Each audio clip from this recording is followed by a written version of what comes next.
Un Camerounais veut parler, c'est-à-dire peut parler, Camerounais peut dire que ouais, on sait jouer.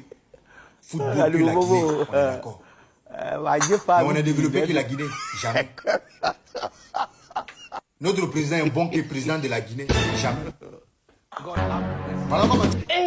Franchement, tu vois, quand les gens partaient à l'école, toi tu marchais derrière les bœufs.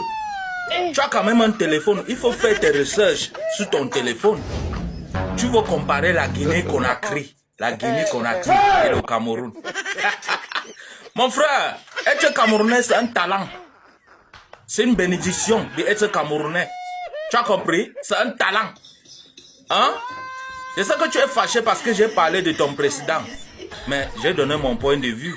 Mais là où tu dis que un Camerounais ne peut pas parler à quelqu'un de la Guinée-Conakry. Mon frère, on va même comparer quoi? Ok, allez sur Google, tu as un téléphone, va taper sur Google. En termes de développement, va sur Google. Voilà le résultat que j'affiche ici. On laisse même le côté de développement. 1 million de francs guinéens, c'est 63 000 dans mon pays, le Cameroun. Et je vais envier quoi chez vous? Hein? La seule personne qui pouvait libérer la Guinée, c'était Dadis Camara, que vous avez, comme vous n'avez rien dans la tête, vous avez chassé au pouvoir. C'est la seule personne qui pouvait libérer la Guinée. Et toi, tu vas venir parler. Qu'est-ce que tu en sais même de ton pays? Hein? J'ai dit que 1 million de francs guinéens, c'est 63 000 au Cameroun. Le président même a fini de voler les réserves d'or que vous avez gardées. Il est parti vendre à Dubaï. Et un Guinée-Conakry, tu vas venir parler à un Camerounais. Hein? L'homme le plus riche de l'Afrique francophone, c'est un Camerounais comme moi. L'histoire de l'Afrique francophone, parce que c'était toujours l'Afrique anglophone, hein, quand on connaissait qu'il y a les riches. L'histoire de l'Afrique francophone, donc dans toute l'Afrique francophone, c'est un Camerounais. Aladji Dampoulou, va te renseigner. Mon petit, j'ai fait TikTok avec toi, mais je peux t'employer. Tu travailles dans mon entreprise, créée avec le nom d'Ibrahim Traoré. Qu'est-ce que tu en sais sur un Camerounais? Être Camerounais, c'est un talent. Tu as compris? Je ne veux pas venir me faire voir sur les réseaux sociaux. Quand on dit que fais les recherches, tu as quand même un téléphone, fais les recherches. Au lieu d'aller à l'école, tu marches derrière les bœufs. Après, tu commences à marcher dans le désert, tu passes par l'Algérie, tu te retrouves en Europe. Tu commences à parler. Toi, tu peux parler en Camerounais. Celui-là. Les broussards comme ça, là. Je vois certains hiboux sont en train de dire que oh, Paul Gnassingbé est mauvais. Et il a extradé l'ancien président de Burkina Faso. Et Ibrahim Traoré. Ibrahim Traoré est mauvais. Quand il s'agit d'Ibrahim Traoré, là, vous allez parler. Mais la vérité finit par sortir. Regardez ça.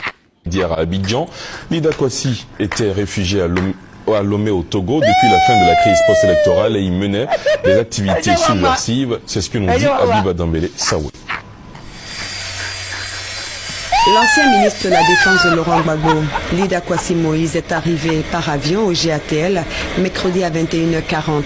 Il a été arrêté à son domicile à Lomé, où il s'était réfugié après la fin de la crise post-électorale, en sa possession des documents à caractère subversif. Monsieur Lida Kwasi Moïse, ex-ministre de la Défense, a été interpellé ce jour par les autorités togolaises. Il vient d'être extradé en Côte d'Ivoire. Monsieur Lida Kwasi faisait l'objet d'un mandat d'amener et un mandat d'arrêt émis par la justice ivoirienne. Il était au Togo et les autorités togolaises l'avaient astreint, comme la plupart des exilés, à un devoir de réserve qu'il a rompu à plusieurs reprises. Pendant son interpellation, il a été saisi en sa possession des documents qui le compromettent dans des projets de déstabilisation de la Côte d'Ivoire. Les autorités togolaises nous ont transmis ces documents fort utiles qui seront exploités par nos services pour une mise à disposition de la justice. La coopération entre nos États en matière de police et de justice est encadré par les règles. Je peux vous assurer que toutes ces règles ont été suivies. Lida Kwasi Moïse était, comme plusieurs pro-Gbagbo, sous le coup d'un mandat d'arrêt international.